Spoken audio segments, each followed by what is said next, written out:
This is the Critical Therapy Antidote podcast with your hosts, Jaco van Sale and Christine Stephen.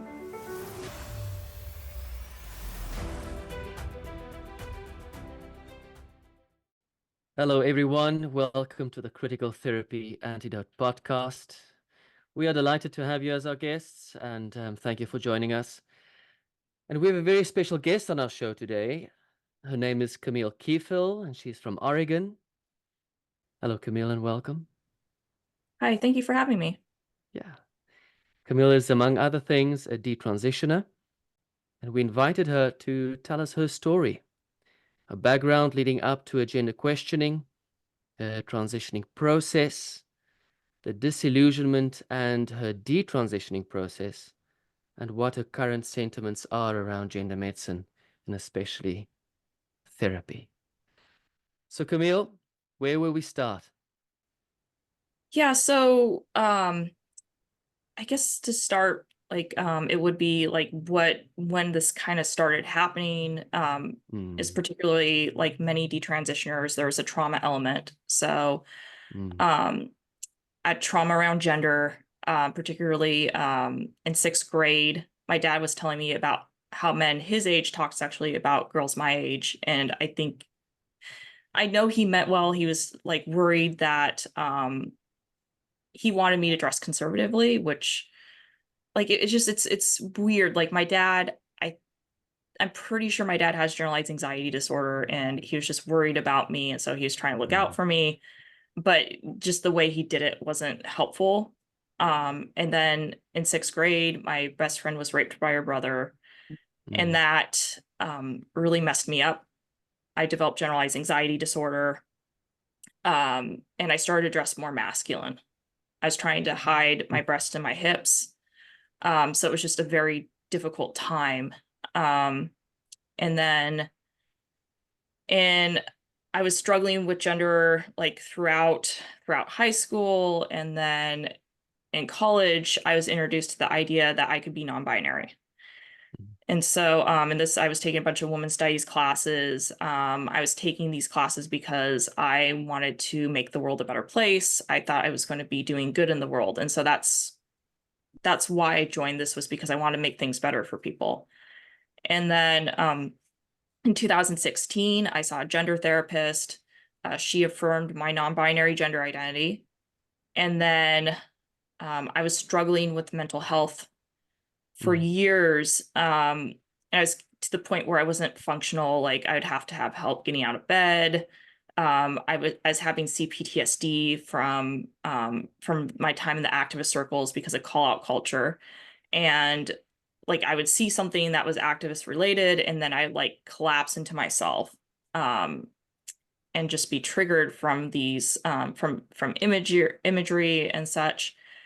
And then from there, I was just like, I was trying everything. I'd around like I think June of 2020, I'd approximately did 20 years of traditional talk therapy. This included EMDR for my CPTSD. It included DBT, or dialectical behavior therapy, which I know is the gold standard for therapy, and I did not respond well to it.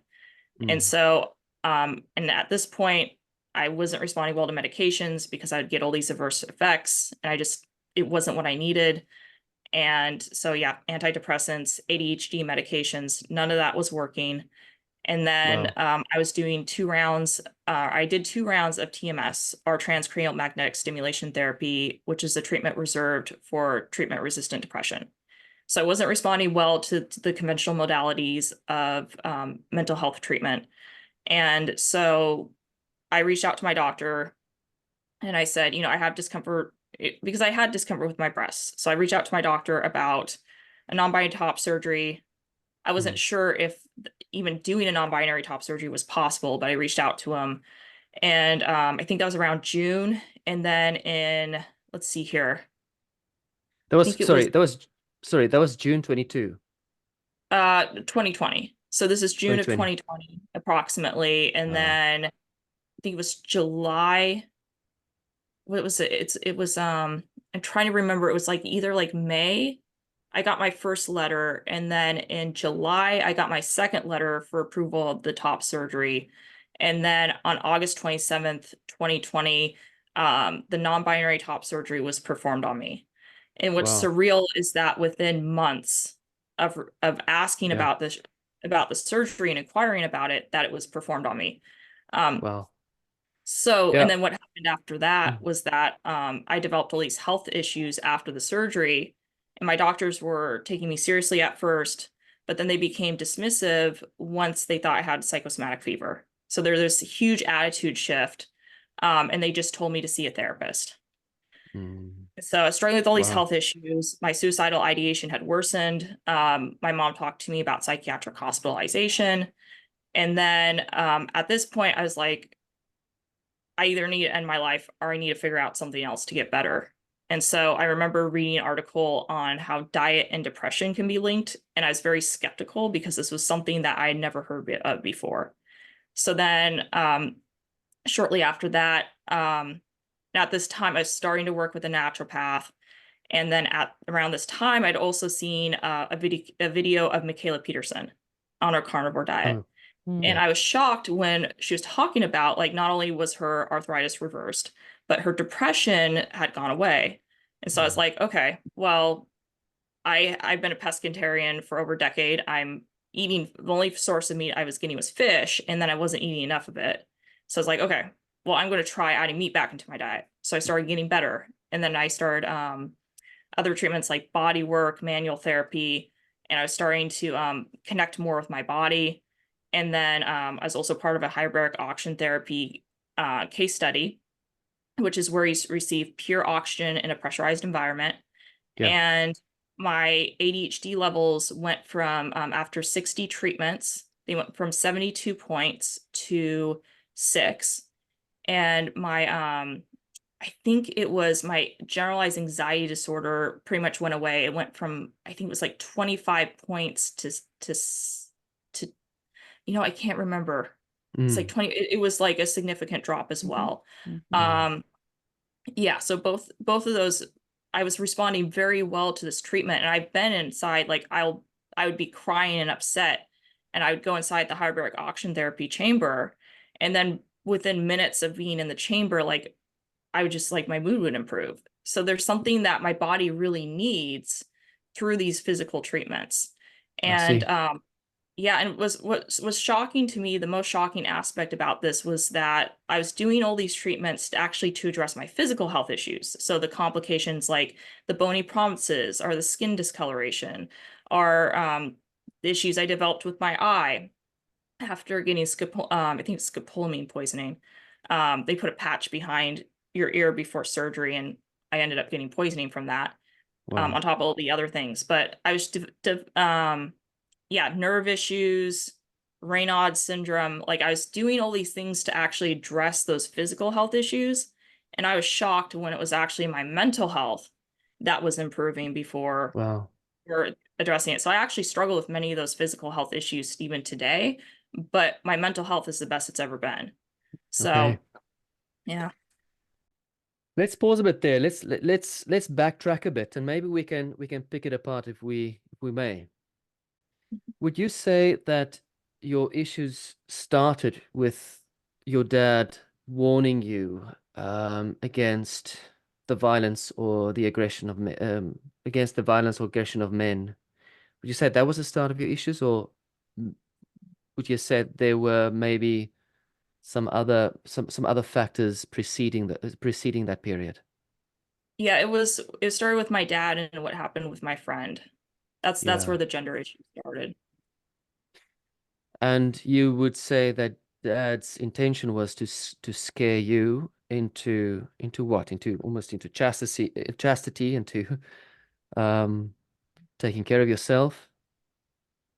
Yeah, I think it was his point. Like, he was just like, yeah, he was that. Yeah, I'd say that's about right. Yeah. Right. Yeah. Okay. And then shortly afterwards, you said you started dressing more masculine. How do you understand that? I think for me it's protection. Like, Oh, it's to protect myself from the advances of men. And we do see this with other detransitioners as well, like that sort of wanting to protect your body from unwanted advances. And you mentioned part of what was influential was what happened with your friend, that she was raped by her brother. Can you speak a little bit more to that and how you internalized that event and what happened for you? Yeah, it was this sort of, I think it was this sort of rude awakening of what the real world is like, I guess, because before that it'd been like, I don't know, just like men are okay, like they don't, like they're not out to get you. And then it's just sort of like it can be somebody close to you, and two, you just don't know. I guess like for me, it was like I had a lot of anxiety about not knowing when this could possibly happen to me, or like if it could happen to me. And like it's weird too, having somebody you really care about like that happen to them. So, and it's just like she changed afterwards. Like she wasn't the same person after that. Like I just remember like and it's like weird talking about it because I know who she was, and like she was so much more than what happened to her. And she just like she had like this fiery spirit that and spunk to her that just went away after what happened with her, or like what her brother did to her. So Had you at that point, or even before then, start having feelings of being attracted either to the same sex or the opposite sex? Were you having any of those kinds of, because around sixth grade, I mean, that's around the middle school, it's when people start having little boyfriends and girlfriends and all that. And had you even experienced any of those kinds of feelings or desires by then? yeah, so I definitely had, like, I mean, back in fifth grade, I had a crush on one of our classmates. It was it's kind of weird. Like my class was just mostly of girls. So like we had a lot of girls in our class, so there wasn't a lot of boys to have crushes on. But um yeah, I mean in fifth grade it was fine. I went to the dance. And it was just like it just slowly got worse and worse to the point like after what had happened, like I remember like, and I even liked boys afterwards, but it was just like I would have this anxiety. Like it was like not a healthy anxiety around relationships. And I don't know if it was partially stemmed from what that, what had happened with both like my dad and my friend. Um, but yeah, I would have anxiety to an unhealthy level, like around people I liked, or around guys I liked. So Well, yeah, it makes sense. I mean, the danger was framed around the differences in sex. I mean, the danger was because, males are dangerous. And then that was almost confirmed by your friend's experience. So the vulnerability is linked with being feminine, and danger is linked with being masculine. Dangerous and strong. I just, I just, I'm just imagining that taking place in a mind of a young developing girl. Does that make sense? Does that fit? yeah, yeah, I feel like that fits. I know too, like I do remember briefly, I think too, I was just like a little bit like, I know, like I guess I was a little bit of an odd duck too. So I was a little bit like I didn't fit neatly in that gender role on top of all this other stuff going on. And, I liked, some traditionally masculine things, even though I liked feminine things as well. Like I liked some traditional masculine things. And like I didn't feel like that part of me was okay. Like I remember one of my parents was telling me, don't tell boys you like comics, even though I found that you tell boys you like comics and they actually really appreciate that. Yeah. But yeah, so it's just there's like it wasn't okay to be me. And so I really do think that was that appealing part of being non-binary, was like um was this sort of like almost opting out of that gender role and just being okay to be myself. Um and it was just like I just remember just almost the mental gymnastics that go with that, because I know like they talk about internalized misogyny and stuff like that, and even trying to work through my trauma with what had happened back like with my friend and my dad. But it's so difficult when you're trying to, it's just like one of my therapists said to me, it's like, Camille, you're digging the hole wider, but you're not digging yourself out of it. And I feel like that's exactly what was happening. Like I was trying to get out of my trauma, like through mental means, like through like reasoning myself out of it. But what I really needed was to process it physically. Mm.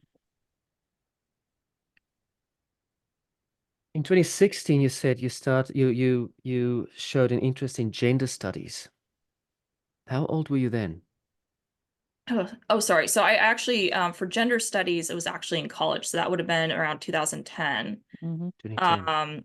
Yeah, 2010. And I was struggling with depression at that time. Um, actually, interestingly enough, like I had, my my mental health really declined after I became a pescatarian. And this is something I only know looking back. At the time, I didn't realize it.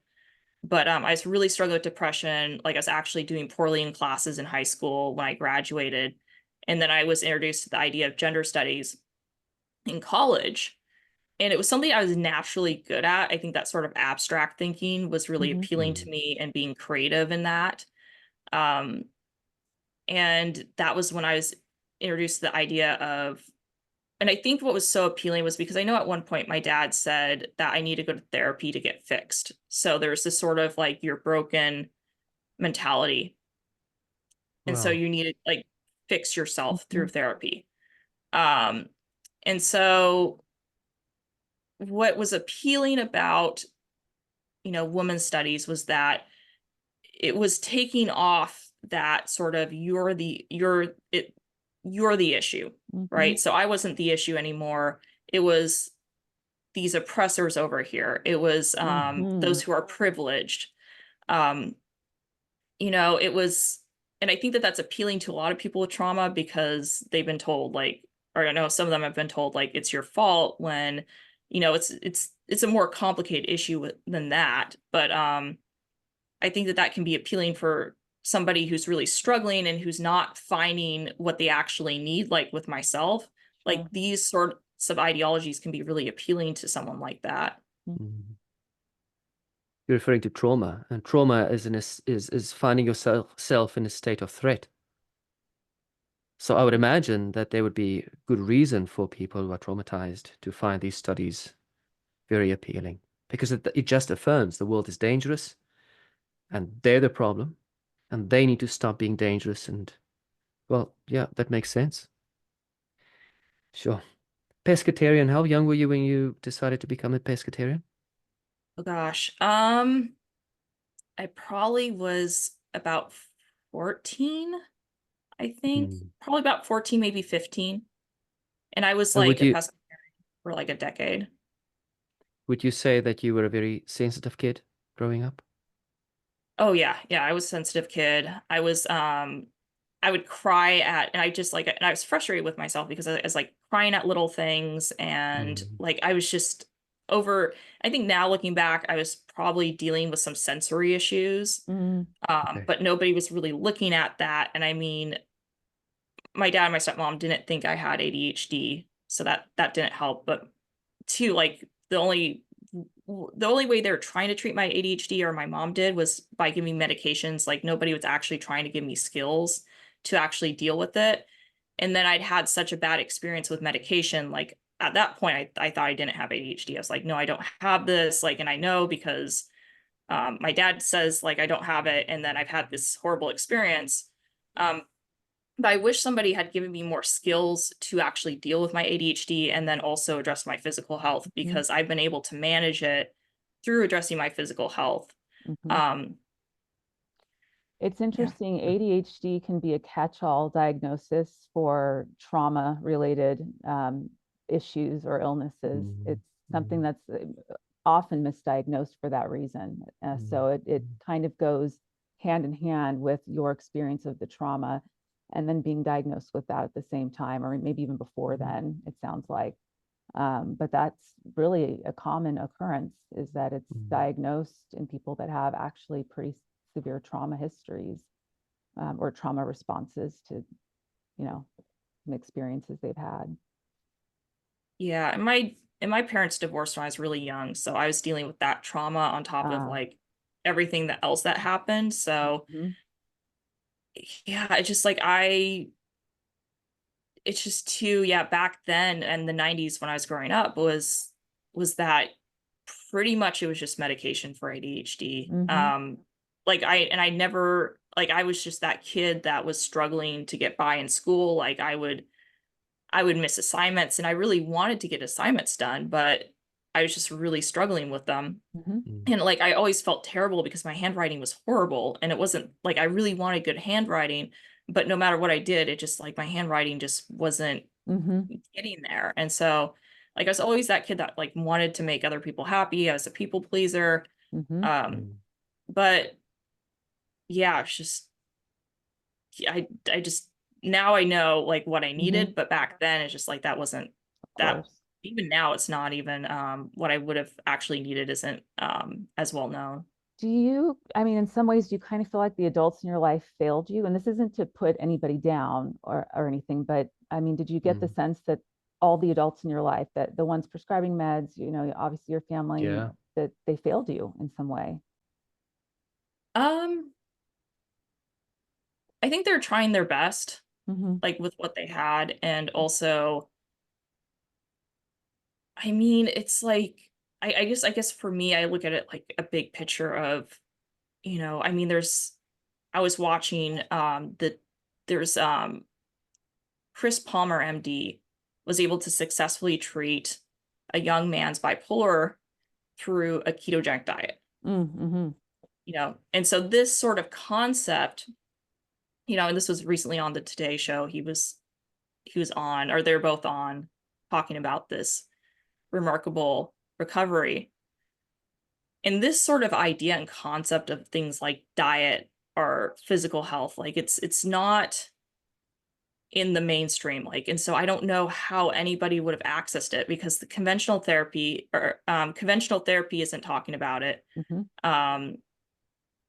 You know, even like sensory issues, like there are physical therapy things you can do for and manual therapy that you can do for somebody like an individual with autism or ADHD. Like you can do these manual therapies and physical therapies to actually help an individual deal with these sensory issues and function better. But these types of things just aren't as well known. And diet's just not talked about. Especially something like a ketogenic diet won't be talked about by a conventional medicine doctor unless you get a really good doctor. But you know, it's hard to find. It's just like I mean, it's just surreal to me that, and I think I'm more frustrated with the conventional medicine model because of the fact that nobody actually took my diet seriously, and nobody told me, well, why don't you just try adding meat back into your diet and see if it improves your mood? Like even something small like that was never suggested to me. I know somebody was concerned about protein, but nobody, like and that was actually a psychiatrist. She's like, are you getting enough protein? Like that's the only thing that was ever mentioned to me. But nobody actually said, okay, there's actually a whole lot of nutrients that you can't absorb in plants that you can absorb in meat. Like I didn't realize that this was a thing. And yeah, I just wish somebody had told me that. I wish, like, now I know about potting yours cats and how cats that were eating cooked meat ended up getting sick, fragile bones, mood disorders. You know, at the third generation had no interest in reproducing or would only produce stillborns, versus cats that ate raw meat were like healthy fur, reproducing, good mood, strong bones. I mean, it's really an interesting study, but it's just like hearing about these things really changed my thoughts on like mental health. But like nobody's gonna be talking about that. So it's like as much as like I don't like the word systemic, like, you know, kind of like this idea of like systemic, all these systemic problems that, you know, critical theory would talk about. I do think that it is, I'd probably say that this is more of a systemic issue of, you know,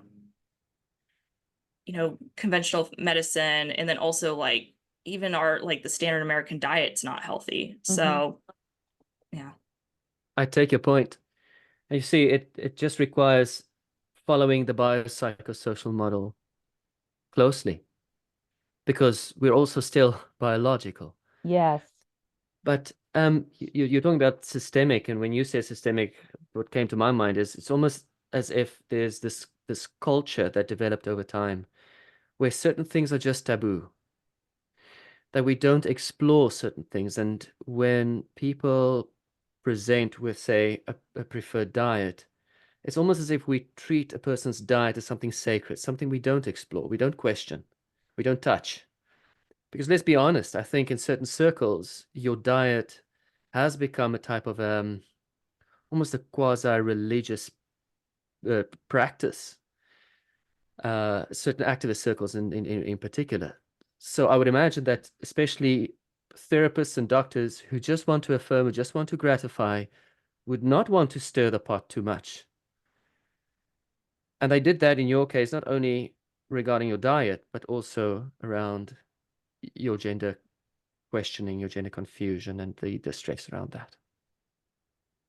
Yeah, and I agree about what you're saying about diet. I know like there's this sort of like push for veganism and vegetarianism, and in the conventional medicine model, they're really sometimes, I don't know if they necessarily push it, but they definitely approve of that diet.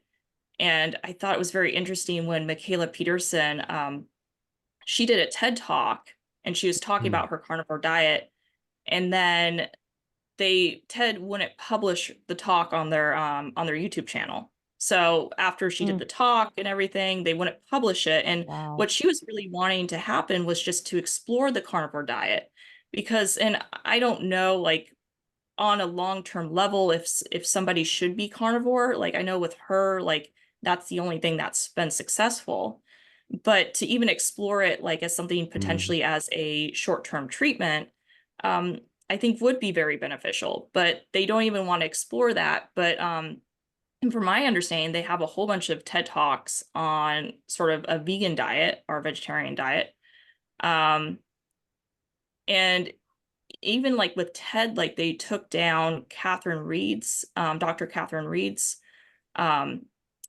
what was it? She did a TED Talk on her daughter's autism, and she was able to successfully reverse her daughter's autism just through diet. Now, her daughter had to be on a very strict diet, and this isn't, and I'm not going to say like this is a treatment for all individuals with autism, but at least in this particular case, and maybe in some cases with individuals with autism, like there could be a dietary approach to help manage symptoms. But TEDx actually took down her talk. Like you can see the talk, but it's unlisted.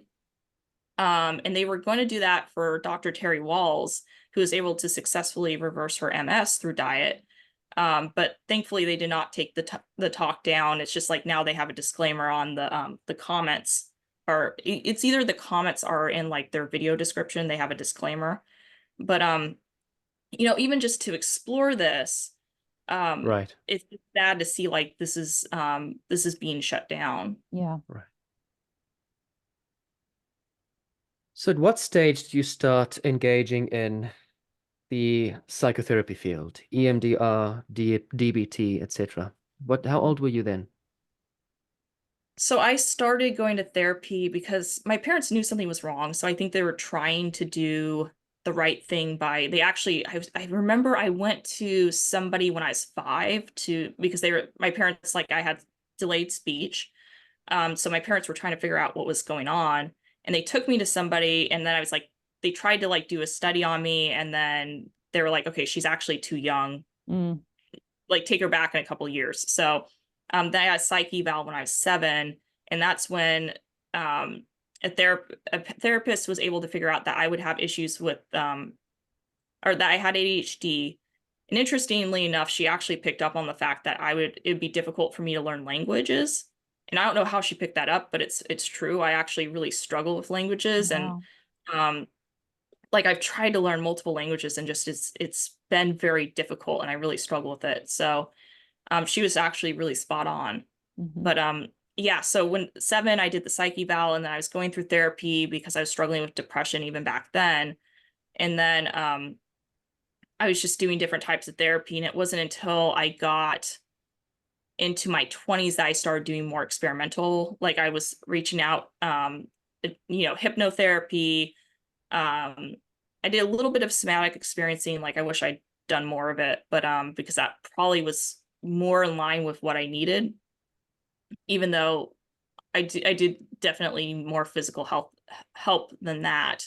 But then it was like I was doing DBT, and EMDR. So it was really in my 20s that I started like actually looking into like what the therapist did and the different like modalities that they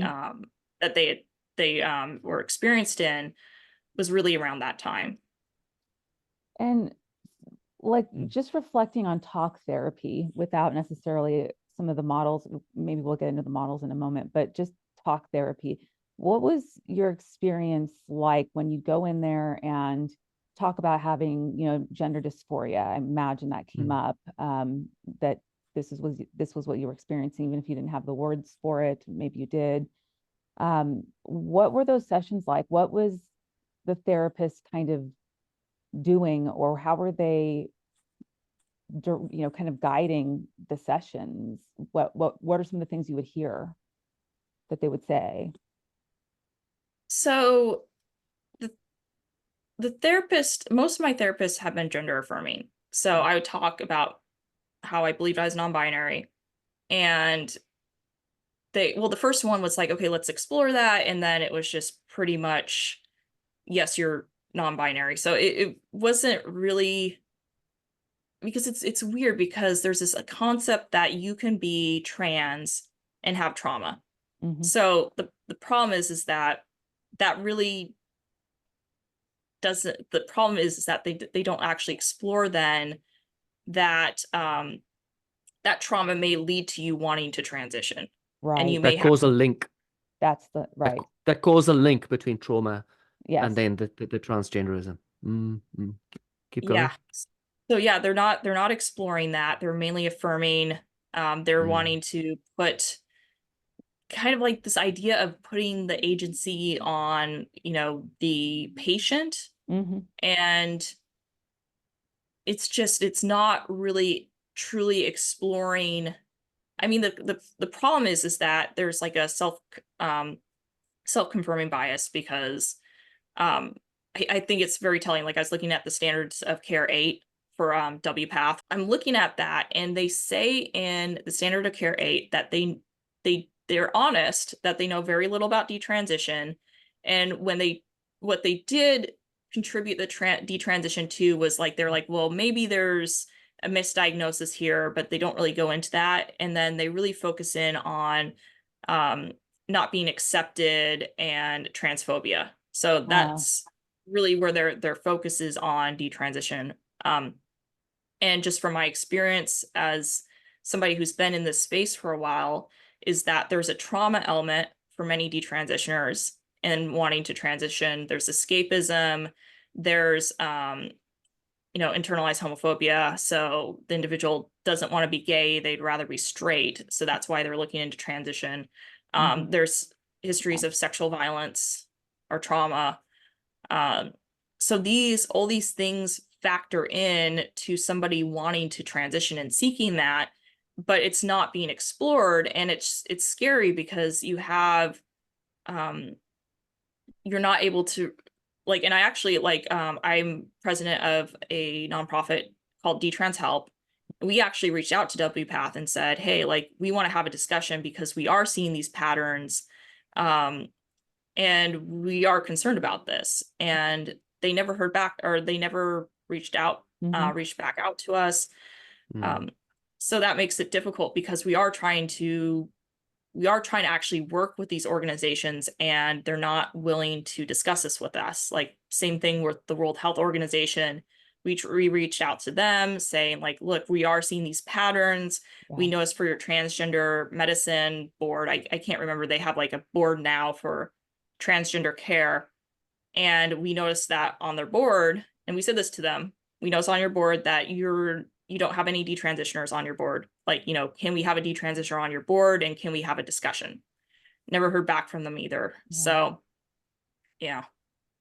Yeah, so their bias is obvious, and not only that, it is interesting to notice this inconsistency where it comes to transgenderism. They consider that as innate or intrinsic to a person. Where it comes to detransitioning, the detransitioning is not innate. In other words, the person's wish to be their biological sex, that's not considered innate.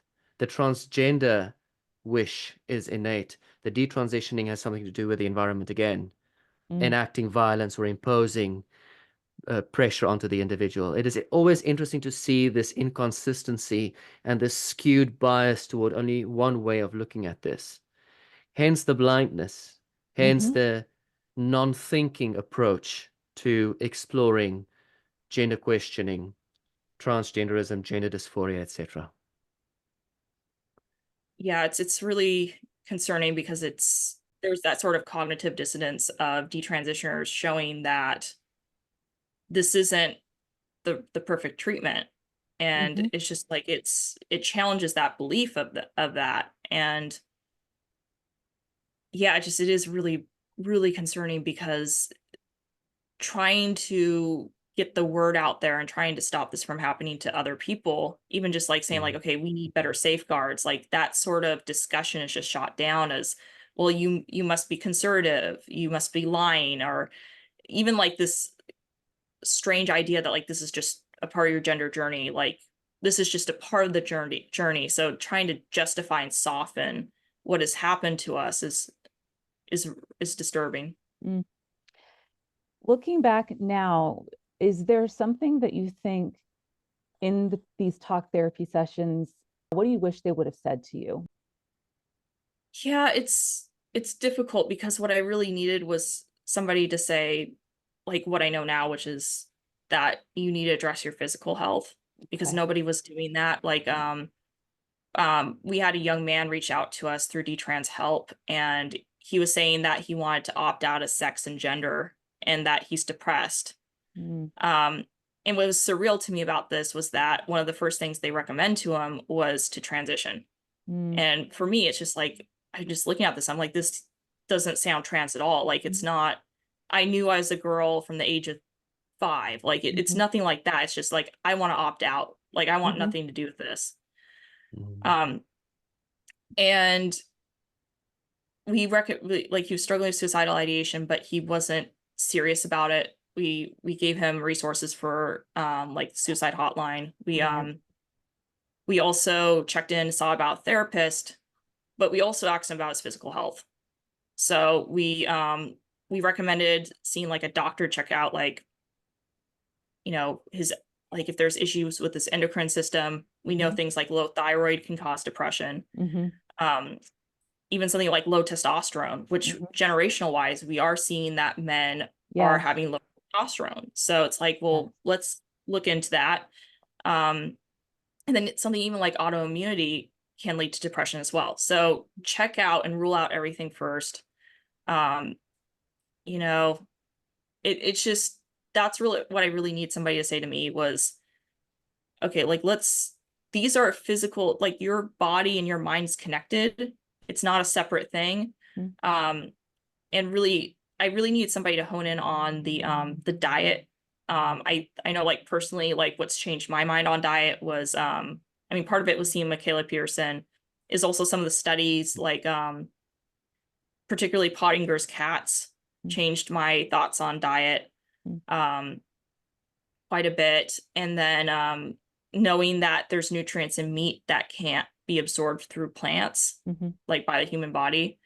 And then like sometimes not at all, and then sometimes not very well, because plants have like a different but similar nutrient. Though that's really what I needed, but it's more holistic approach. More holistic approach. And then I know people talked about exercise with me, but I found that exercise wasn't that helpful. And now I get benefits from exercise, but I wasn't getting it back then. So I was probably dysfunctional enough that I wasn't getting those benefits back then. I needed to work on the foundation of my diet and such first before benefiting from something like exercise. Yeah. Would you say that your distress due to, let's say, the divorce when you were very, very young, leading up to that talk Dad had with you, further leading up to the experience of your friend, the trouble around sex and gender, would you say that your distress, the anxiety, your depression, your sensory issues, your distress was enacted upon your sex as the target in an attempt to soothe the pain? Does that make sense? That does. And I think that there was a couple things. I mean, there was definitely, and I didn't mention this earlier, but I mean, my dad and my mom did not get along, and I was closer with my dad, and he would say things like my mom's manipulative and stuff like that. So there was this also negative connection with being a woman as well. Yes. And so there's that going on. I mean, it's a lot of factors. I think protecting myself was a big factor in me, like, I guess it was a big factor. It was also just being different, and then not, like, being a woman not being a good thing. And then I would say that there was this element of dissociation, and I do know that this plays a factor as well with detransition. Like when I was 18, like, I was disconnected from my body, and I'm slowly starting to get that feeling back. But like throughout my 20s into my early 30s, like, I was disconnected from my body. Like, I would know I was sad and upset because I'd be crying, but I wouldn't actually feel it. Mhm. So there's some sort of, something's not firing off correctly, or it's like a protection mechanism or something, but I'm disconnected from my body in many ways. Like, it's funny when people tell me I'm nervous, because I actually don't feel nervous. Like, I Mhm. don't actually, like, I might know, like, maybe I'm a little nervous, or maybe it gets to a point like where I'm like so nervous that I can tell. But on the most part, I'll be like, I guess, nervous, like a regular amount, and somebody will tell me, "Oh, you seem nervous." And I'm like, "Oh, like, I didn't realize I was actually, like, coming off that way because I wasn't feeling it." Mhm. So At what point did you realize that your biology wasn't the issue? I would say that it was about a year and a half after I detransitioned, or like a year and a half after I had the surgery and I detransitioned. Then it was me coming to terms with being a woman, being female, and being like, okay, yeah, I'm a little bit different. I'm like, I like nerdy things. I like, I like some masculine things. I like Mhm. feminine Sure. things. Like, I'm okay. Like, there's still some stuff, like some insecurities I need to work through, but that was sort of processing the trauma as much as I did, like through all that those physical health treatments, finally allowed me to, start that healing journey to, like, being connected with being a woman, and being like okay with being female, and just understanding that I'm just a little bit different, but I'm Mm. okay as I am. You're okay as you are. And gradually trusting that process of integrating biology bit by bit, discovering something about yourself, connecting, feeling it, appreciating it, familiarizing yourself with it. That gradual integration. That's a slow process, isn't it? It is. Yeah. Scary too. Yeah. The way forward. You've had your past, you're in your present. You can see the difficult times you survived. You're here now. What do you see? What do you see is going to happen in the future? What's your vision? Yeah, so right now, I'm working on Detrans Help, which is my Mm. nonprofit, and we're hoping to do a case study on there's a treatment that I responded very well to, a manual therapy, which is kind of like, I don't know how to best describe it, but it's like muscle testing, kind of seeing where the weaknesses are in the body. Some of this can be addressing the nervous system, even like spatial awareness, like with the body. So there's a treatment I responded very well to, and that was very efficient, called PDTR. And so the goal with the organization is to do a case study on PDTR for detransitioners and to actually get them the help they need to recover. And not only will this case study help these detransitioners, but what's important about it is that when you get these case studies published in a scientific journal, is that that's when insurance companies will start taking it seriously. So that's what we need to get these treatments covered by insurance, is these case studies being published in medical journals. Just tell us, what is PDTR?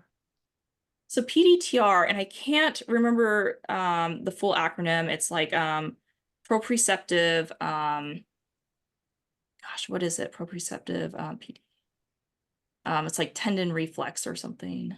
But pretty much it is kind of this, it's a manual therapy where they're doing muscle testing. They're figuring out where the inefficiencies are in the body, and they're using, like, how would I describe it? Manual manipulation, maybe, to address those inefficiencies in the body and then correct that. So I'm trying to figure out, like, kind of like, I guess the closest thing I can think of is like probably physical therapy or massage or something like that, those types of approaches. But this kind of is interesting. I was recently talking to a speech therapist, and I was talking to her about this treatment, and she actually knew about the proprioceptive, am I saying that right? Proprioceptive. That's She it. actually knew. Proprioceptive. Yeah, so she actually knew what I was talking about, and I was like, okay, good. Like, she's like, this is actually, it's good to have that or like, that would probably be the weird way to say it, but it's good to have somebody validate that. And knowing, like, she's like, yeah, this is a thing that we are seeing with, because I think she works with, particularly, I think it's like kids with autism. I think that's, she works with some adults too, if I remember right. But there is like a physical component in there, and kind of helping them, you know, through addressing that, through like a physical therapy. And it's great that the treatment I've been having, which is the PDTR, I think is potentially more efficient. So I'm hoping that that's something that can be more widely accepted and something that's looked into, because I have responded very well to it. So wow, yeah, good work. Incredible. Yeah. And how did family and friends respond to you detransitioning? Was there support for that? Yeah, so thankfully family and friends were positive. They actually supported me both ways. So they supported me when I wanted to transition, and then they supported me when I wanted to detransition. So I think the only pushback I got a little bit was when I was wanting to testify. Like, there's that idea, like, oh, you're going to hurt trans people, but you know, it's too bad, because there's this idea that, oh, you're going to hurt trans people, but it's like, okay, well, detransitioners almost have to like take the brunt of that, rather than how do we provide better care, which is what it should always be. Right. Absolutely. It's not as binary, no pun intended. It's not as binary as that. Yes. Camille, thank you very much. Thank you for your hard work, and I can see there's a lot of even psychotherapeutic and psychological work that went into your journey. And thank you for sharing that with us. Absolutely. It was such a And pleasure. I think you're a great inspiration to so many people, and your courage is showing. Thank you very much. Yeah, thank you for having me.